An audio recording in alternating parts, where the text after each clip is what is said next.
What up, boy, Mr. Downtown Ray Melo. You're listening to the Entertainment Report on iHeartRadio, live from Dubai for Monday, February 5th, 2018, delivering some major stories and trends going on in the world of entertainment and beyond. You can follow the show on Facebook, Twitter, or Instagram. Facebook.com/The Entertainment Report with Ray Melo, that's RAYMELO, on Twitter at The Enter Report, or on Instagram at The Entertainment Report. You can listen to the show anytime you want on iHeartRadio. Just go to iHeart.com or your iHeart phone app, search for The Entertainment Report, and it'll take you to the page. I hope everyone had a fantastic weekend.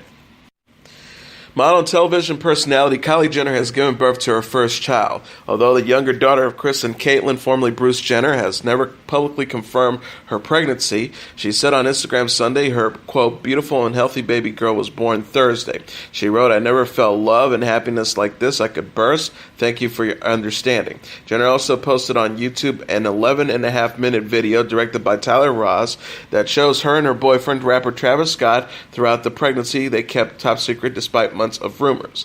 The home videos also documents Jenner holding her newborn baby in a hospital room.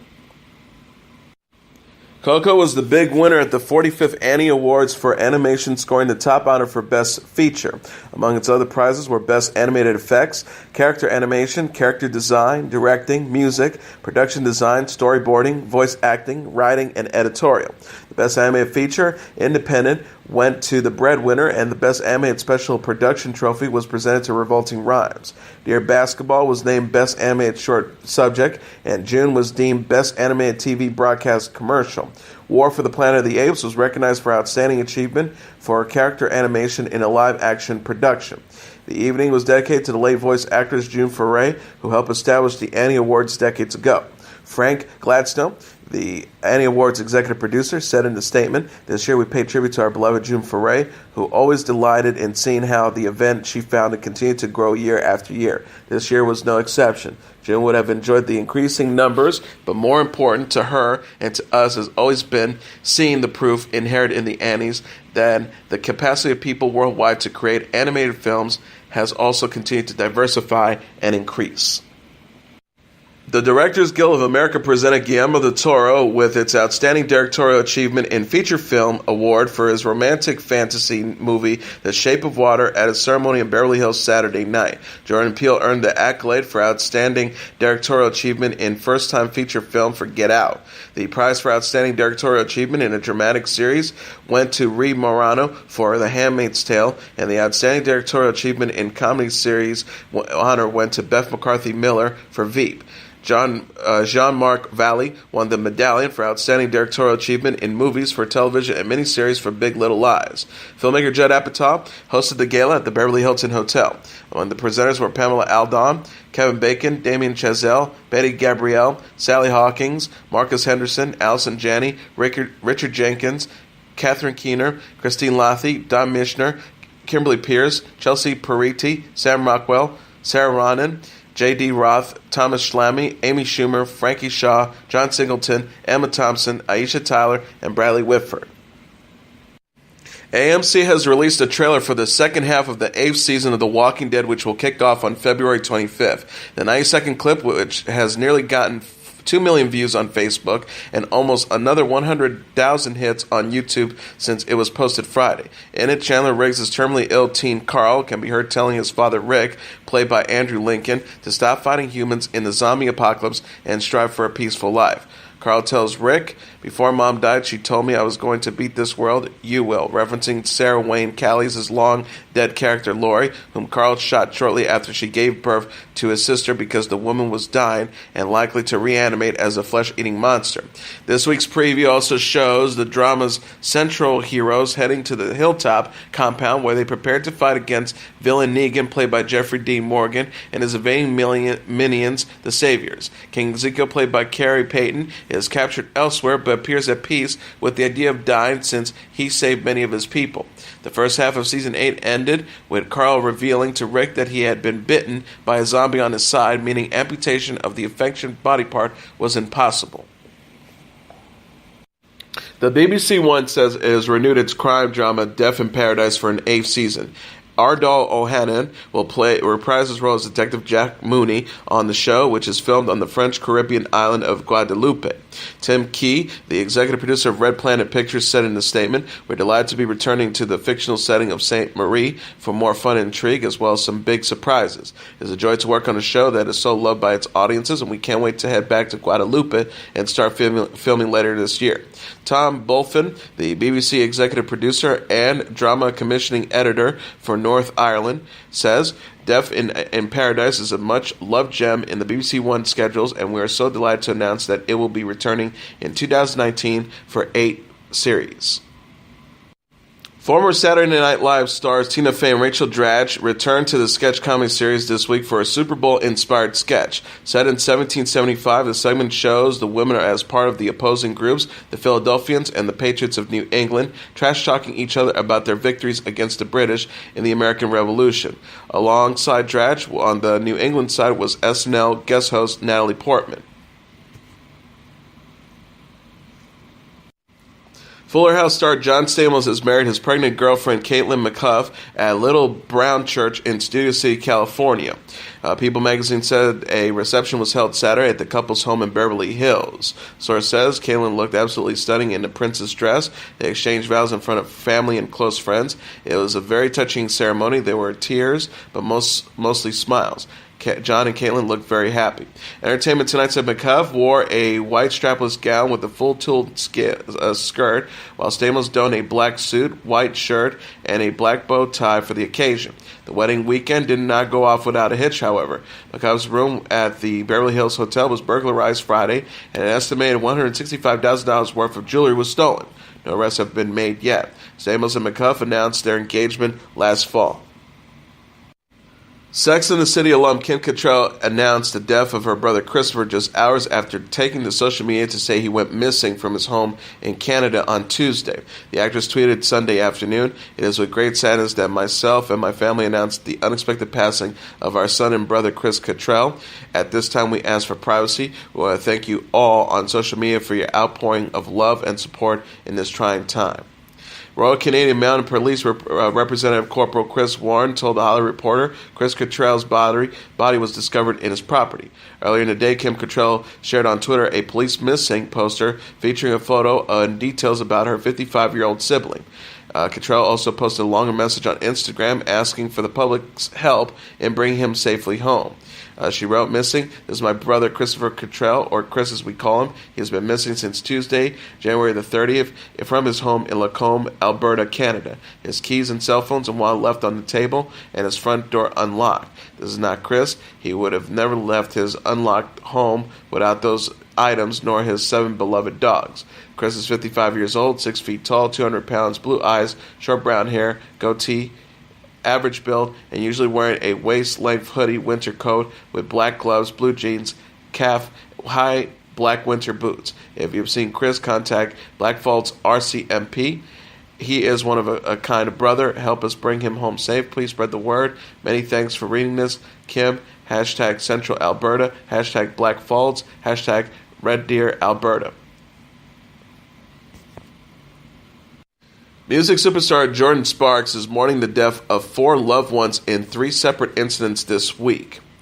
She wrote in an Instagram post Thursday, 4 angels in a week. My heart is just so heavy and broken. I'm in shock, numb, and feeling everything at all the same time. Leanne Razel, one of my closest friends, and her amazing other half, who also was a great friend. Brianna, my stepsister, and Q, my little cousin. You were such bright lights in this crazy world. You made everyone better just by knowing them, and your smiles made anyone's day better. The rest is less sparkly without you in it. Rest in peace and power. I love you forever. Find Miles and hug him for me. Tomorrow's not promised to any of us. Don't ever skip a chance to tell someone you appreciate them or how much you love them. Please continue to cover their families and our family with thoughts and prayers. Hashtag unicorns don't die. Hashtag sickle cell sucks. The message accompanies a pair of black and white photos of former NBA player Rajal Butler and his wife Leah LaBelle, who died in a car crash Wednesday morning in Studio City, California. Although the singer did not offer details about the death of her cousin, Sparks' Instagram account featured a link to a GoFundMe page to help pay for her stepsister's medical causes and to set up in her name patient recreation spaces in hospitals. The page says, on Tuesday, beautiful 16-year-old Bree went to heaven. Her face was to become a model in the face of the hashtag Sickle Cell Sucks campaign to make a difference. It didn't happen in her lifetime, but we want to honor that with her passing. In her memory, and for all those who have been touched by this horrible disease, we are raising funds to help with medical bills and to create a fun space at hospitals called Bree's Corner. This will be a place for patients to get away from their hospital beds and the rigors of treatment and have a little fun. Additionally, our mission is to create awareness, helping those suffering, and to make sure Bree's death was not in vain. Please help, please share. Let's make this wish come true. Thank you. And passing to report, Dennis Edwards, whose unmistakable voice of the Motown era led the Temptations for 2 decades, died at the age of 74. Edwards, who would have turned 75 Saturday, died Thursday night in Chicago from complications from meningitis, his family confirmed. The Grammy Award winner was famed for the group's hits, including Cloud 9, Papa Was a Rolling Stone, and I Can't Get Next to You. On Friday, the band paid tribute to Edwards on social media. Otis Williams, the original member and founder of the Temptations, wrote, "Very sad to learn of the passing of our brother Dennis Edwards. He is now at peace, and our love and prayers go out to his family. We acknowledge his extraordinary contributions to the Temptations legacy, which lives on in its music. Temptations forever, Otis Williams." Reverend Jesse Jackson tweeted, "He inspired millions around the world. We shall remember him. So talented. He is above hashtag Cloud9, going higher." Edwards joined the Temptations in 1968, replacing lead singer David Ruffin. The group was inducted into the Rock and Roll Hall of Fame in 1989 and received a Lifetime Achievement Grammy in 2013. During his career, Edwards went solo with Motown Records. Don't Look Any Further, his first solo record, reached number 2 on the R&B charts. Edwards was 74. Justin Timberlake honored Prince during his Super Bowl halftime show Sunday in Minneapolis and avoided any controversies while playing several of his best-known hits. Timberlake began the show with a rendition of Filthy from his new album Man of the Woods. He then performed snippets of other hits, including Senorita, Sexy Back, My Love, Cry Me a River, Suit and Tie, Until the End of Time, Mirrors, and Can't Stop the Feeling. The highlight of the performance came when Timberlake honored Minneapolis native Prince, who passed away in his hometown in April 2016. Timberlake performed Prince's I Would Die For You off his legendary album Purple Rain, as an image of Prince was projected onto a screen in the background. During the performance, an aerial shot showed U.S. Bank Stadium was covered in purple lights. According to reports, producers of the halftime show originally planned to have a hologram of Prince projected onto the stage with Timberlake, but Prince had said in a previous interview that he wouldn't want a hologram of his image to be used in a performance, and the idea was scrapped. The Dwayne Johnson-Kevin Hart adventure Jumanji Welcome to the Jungle is the #1 movie in North America, earning $11 million this weekend, BoxOfficeMojo.com announced Sunday. Coming in at number 2 is Maze Runner, The Deaf Cure, with $10.2 million, followed by Winchester at number 3 with $9.3 million, The Greatest Showman at number 4 with $7.8 million, and Hostiles at number 5 with $5.5 million. Rounding out the top tier are The Post at number 6 with $5.2 million, 12 Strong at number 7 with $4.7 million, Den of Thieves at number 8 with $4.7 million, The Shape of Water at number 9 with $4.3 million, and Paddington 2 at number 10 with $3.1 million. And now let's take a look at what happened on this date in entertainment history. On this date in 1957, the American invasion begins as Bill Haley and the Comets storm Britain. Back home in the United States, Bill Haley and the Comets were already passé. Their role in launching the rock and roll revolution was unquestioned, but it had been almost 2 years since Rock Around the Clock exploded on the scene, and in the meantime, a certain young man from Memphis had come along and changed the rules of the game. Elvis Presley, with his good looks and world-altering charisma, had made it nearly impossible for a slightly paunchy 30-year-old like Bill Haley to compete in the youth market in the United States. But Bill Haley and the Comets weren't in the United States on this date in 1957. They were embarked in England, disembarking from the Queen Elizabeth at Southampton and preparing to launch the first European tour ever by a major American rock and roll act. When Haley and his band reached London's Waterloo station later that same day, mayhem ensued. Thousands of fans formed the crush at the station to greet the group in a raucous display the press dubbed the Second Battle of Waterloo. For the generation of war babies just becoming teenagers in Great Britain, Haley's tour offered the first chance to see a real live rock and roll show. Those shows made a particularly strong impression on certain members of that generation who would go on to change the course of music history. Pete Townsend said several decades later, "The birth of rock and roll for me, seeing Bill Haley and the Comets got that band swung." Paul McCartney says, "The first time I really ever felt a tingle up my spine was when I saw Bill Haley and the Comets on the telly. That's when I went to see them live. The ticket was 24 shillings, and I was the only one of my mates who could go, as no one else had been able to save up that amount. But I was single-minded about it. I knew there was something going on here." Graham Nash says, "I still got the ticket stub in my wallet from when I went to see Bill Haley and the Comets play at Manchester in February 1957, my first ever concert. Over the years, I've lost houses, I've lost wives, but I've not lost that ticket stub. It's that important to me." Bill Haley and the Comets may have aged out of the rock and roll stardom back home, but they were greeted as heroes on this date in 1957 by a nation where rock and roll was just starting to explode. And that is your entertainment report for Monday, February 5th, 2018. I'm your host, Mr. Downtown Ray Melo. I'll be back tomorrow to deliver some major stories and trends going on in the world of entertainment and beyond. You can follow the show on Facebook, Twitter, or Instagram. Facebook.com/The Entertainment Report with Ray Melo. That's RAYMELO. On Twitter at The Enter Report, or on Instagram at The Entertainment Report. You can listen to this episode or any previous episodes of The Entertainment Report anytime you want on iHeartRadio. Just go to iHeart.com or your iHeart phone app, search for The Entertainment Report, and it'll take you to the page. Good night, and God bless you all.